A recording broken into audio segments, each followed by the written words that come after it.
Assalomu alaykum aziz o'quvchilar, ismim Javohir Hakimov. Navbatdagi darsimizni boshlaymiz. Xo'p, bu darsimiz to be deb nomlanadi. Xo'p, to be. Ingliz tilida to be degan fe'limiz bor. Bu asosiy fe'llardan biri hisoblanadi, chunki aksariyat gaplar to be bilan yasaladi. Xo'p, uni o'tishdan oldin biz boshqa narsani nima deydi, bir qarab o'tamiz, ya'ni gaplarni. Qarang. Butun dunyoda barcha tillarda ikki xil gap bo'ladi. Ikki xil gap. Birinchisi bunda harakat bor gap, ikkinchisi harakat yo'q gap. Bu nima degani? Qarang. Mening ismim Javohir. Xo'p, men gapiryapman yoki men yuguryapman deylik. Xo'p, qaysi birida harakat bor, qaysi birida harakat yo'q? Yoki men har kuni ertalab 7 da uyg'onaman. Yoki har kuni maktabga boraman. Men boyman. Ikki xil gap. Xuddi o'ng qo'l chap qo'lga o'xshaydi, bittasida harakat bo'lmaydi, bittasida esa harakat bo'ladi. Ya'ni biz ish harakati yo'q gaplarni to be orqali yasaymiz. Bu nima degani? To be ingliz tilida fe'limiz bor, am, is, are, ya'ni hozirgi zamon shakli va bizga u nima uchun kerak deganda, biz qisqa qilib ish harakati yo'q gaplarni yasashda. Ya'ni yoshim 15 ta. O'zbekistondanman, boyman, uzunman, kambag'alman. Ya'ni holatingizni ko'rsatasiz. Uydaman, ishdaman, bozordaman. Ya'ni bu to be bilan yasalgan gaplarda siz harakat qilmaysiz. Tushunarli? Ya'ni harakati yo'q gaplarni nima bilan?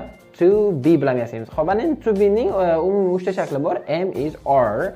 Xo'p, I am, ya'ni umumiy olmoshlarimiz bor. Olmoshlarimiz bu men, sen, ya'ni o'zimizni aytamiz. Men, sen, u, biz, sizlar, ular deymiz. Mana shu olmoshlarimizga biz to be'larni qo'yib chiqamiz. Qarang.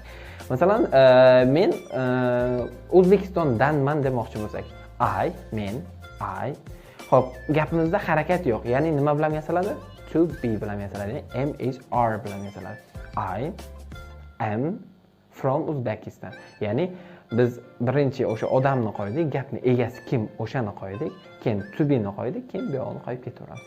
Ya'ni to be ish harakati yo'q gaplarni yasashda bizga yordamga kelar ekan. Tushunarli? Ya'ni umumiylashtiraman, umuman butun dunyoda ikki xil gap bo'ladi. Bittasida harakat bo'lmaydi, bittasida harakat bo'ladi.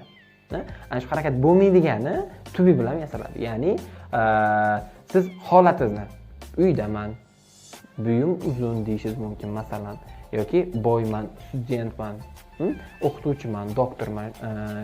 Umuman kasbni aytganda, qayerdaligini, holatini, qandayligini aytganda biz bu gaplarni ish harakati yo'q gaplar deb tushunamiz va ularni hammasini to be bilan yasaymiz. Tushunarli?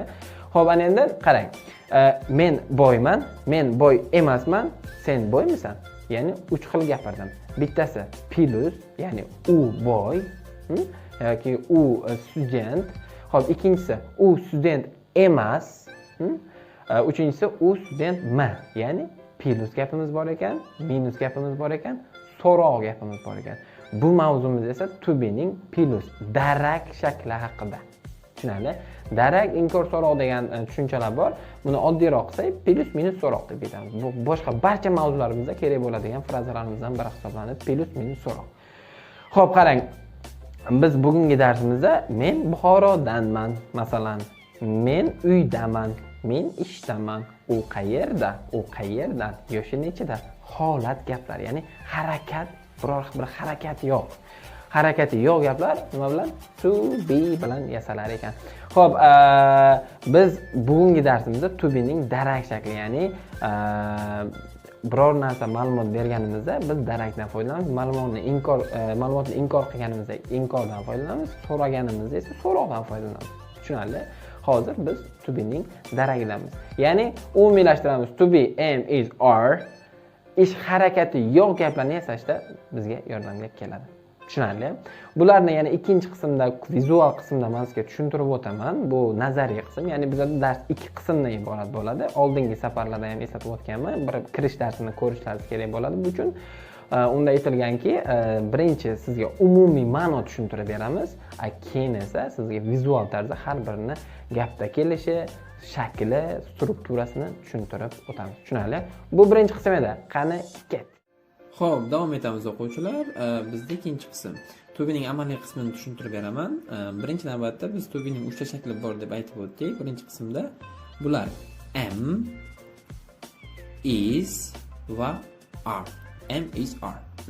Bular olmoshlarga qarab turli xil qo'llaniladi. Birinchisi I bu men degani va menga am dan foydalanamiz. I am. Xo'p, ikkinchisi he u o'g'il bola, she u qiz bola, it u jonsiz narsalar, predmetlar va hayvonlarga nisbatan ishlatiladi va bularga, ya'ni uchinchi shaxs birlikda biz is dan foydalanamiz. We biz, you siz sizlar, they ular. Bunga esa, ya'ni ko'plikda biz are dan foydalanamiz. Ketdi. I ga am, he she da is, we you they da are dan foydalanamiz. Tushunarli? Xo'p, ana endi ikkinchi qismga o'tib, to be ni gapda kelishini ko'rib o'tamiz. Ketdik. Xo'p, to be, am is are, ana endi gaplarni tahlil qilib ko'ramiz. I am 19 years old. Men 19 yoshdaman. Men o'zimni yoshimni, qayerdaligimni, kasbimni, qandayligimni, qay holatda ekanligimni yoki xarakterimni aytganda to be dan foydalanamiz deb aytib o'tgan edim birinchi qismda va bu mana bu misol sizga. Men 19 yoshdaman. I bo'lganligi uchun am dan foydalandik. E'tibor beramiz. He is a doctor. U shifokor. He bo'lganligi uchun is dan foydalandik. They are rich. Ular boy. They bo'lganligi uchun are dan foydalandik. Tushunarli? Ketdi. Xo'p, bizda to be ni to'liq formatda yozishimiz mumkin yoki qisqartirib yozishimiz mumkin. I am ni biz I am deb qisqartirib yozishimiz mumkin. Tushunarli? Xo'p, he is ni biz his deb qisqartirishimiz mumkin. They are ni biz they are deb qisqartirishimiz mumkin. Tushunarli? Bu holatda ham kelishi mumkin.